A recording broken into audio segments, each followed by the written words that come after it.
సౌందర్యలహరి 10వ శ్లోకము. ముందుగా భావం తెలుసుకుందాము.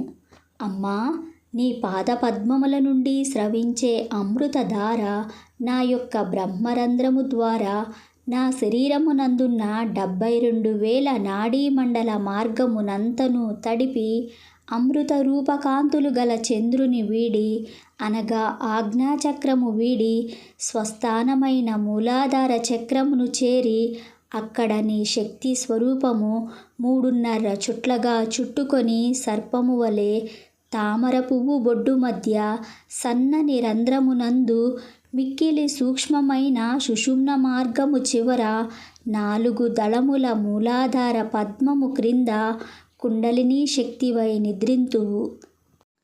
సుధాతారాసారై చరణయుగళాంతర్విగళితైః ప్రపంచం సించంతి పునరపి రసాంనాయ మహసః అవాప్య స్వాం భూమిం భుజగనిభమధ్యుష్టవలయం స్వమాత్మానం కృత్వా స్వపిశికులకుండే కుహరిణీ.